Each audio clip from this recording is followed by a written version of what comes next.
If you're looking at killing the Chaos Elemental for his relatively common pet drop, combat achievement tasks, or you're an Ironman on the Dragon Pickaxe grind, this is the video for you. After recently smashing out these combat achievements, I tested a few methods and this was by far the easiest. The pet is a 1 in 300 chance, so even if you're just here for the combat achievements, maybe you'll get lucky. As with all my guides, we'll cut out all of the fluff and give you exactly what you need to know to get this done. If you want some more casual long-form content to check out, I'm streaming my journey to get all of the combat achievements live, and I've got a recording of my Chaos Elemental grind up on the channel, so check that out. Let's start by going over some quick gear setup options. I tried a few. My sweaty range setup with a Bofa and full crystal was not good enough. I didn't like the mage with the trident of the swamp. I even tried a couple of different melee weapons. The real tech was in an armor and weapon set that cost less than 800k. The method that really stuck was using full Veracs. Being in the wilderness, this is great because if you just take the full set, you won't lose any of it if you die and have the Protect from Item prayer up. You can wear just this if you like, or pack out the rest of your gear with cheap accessories. Barrow's gloves, mixed hide boots and cape, Amulet of Glory and a Rada's Blessing worked for me. You can use even cheaper stuff if you like, but the full Verac set is key. If you're not familiar with full Veracs, it gives you a chance to ignore an enemy's defensive stats and prayer, making it really effective against the super tanky Chaos Elemental. The food and potions you bring depends on the length of your trip. If you're just going for one kill, bring a couple of prayer potions and lots of apple pies. If you're going for a bunch of kills, bring a full inventory of brews and restores and maybe a few apple pies to top it off. If you're new to Chaos Elemental, apple pies might seem like a weird choice, but we'll explain soon. If you're new to using brews and restores, brews heal you but drain your stats. After sipping 3 doses of brew, you need to sip a restore, which restores all your stats, including prayer. If you follow this guide properly, you shouldn't need many brews at all, but there is some unavoidable damage. The other things I'm bringing include a DDS as a spec weapon. Poison can really help speed up kills. I've also got an emergency teleport. There are a few good options to bring. I've got them on screen now. The Chaos Elemental roams around the large area but usually spawns at the Rogue's Den. The easiest method is to teleport in from the Edgeville or RD lever. You'll need a knife or a slash weapon to cut through the web here. The DDS I've brought is also doubling as my slash weapon. It goes without saying, once you pull this lever, you'll need to watch out for PKers. It's mostly losers in cabbage robes or rad gear that try and PK at the Rogue's Den. I doubt Odablock is going to come around the corner and try and clap your cheeks for your brews and restores. But it's not impossible, so be prepared to run if needed. The easiest escape is to just try and get gap and log out. Let's go over the boss's mechanics. The reason Protection Prayer is pretty useless here is because the boss's primary attack, Discord, is a projectile with 3 different coloured shards.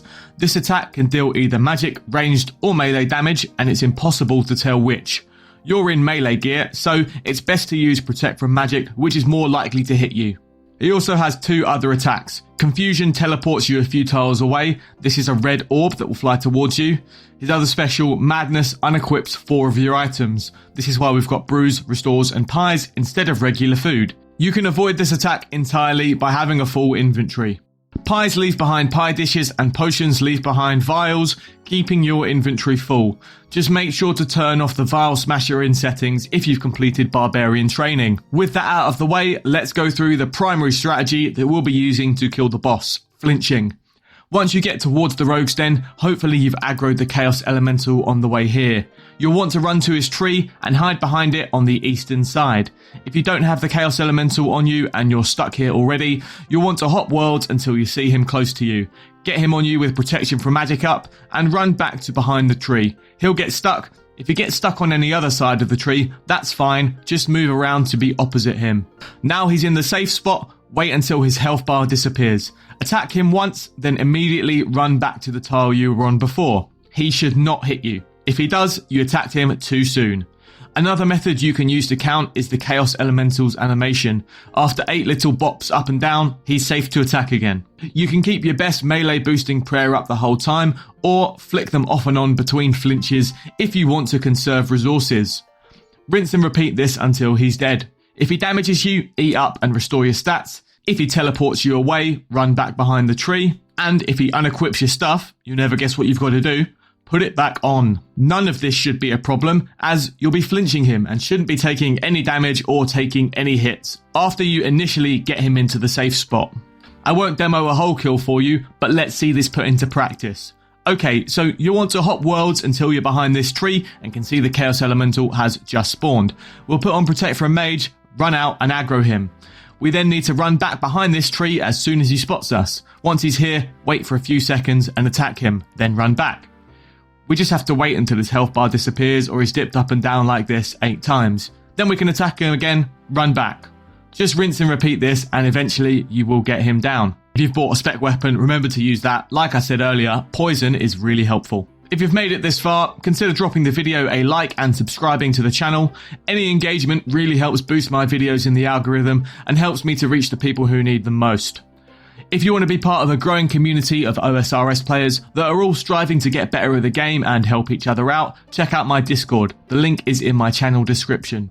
Before we go, I'd like to give a quick shout out to my channel members. The best way to support me is to engage with my content. But if you really want to show your appreciation, becoming a channel member really helps me justify the time I spend making these videos. My membership does not offer anything more than accessing my videos an hour or 2 early before they release and shoutouts at the end of a video, as I want to keep all of the guides as accessible as possible for everyone who needs them. At gold tier, we've got Chizomni, and at silver tier, we've got Omega0240. Both massive supporters of the channel and active in my Discord. Love you guys. Thanks for sticking around. I'll see you next time.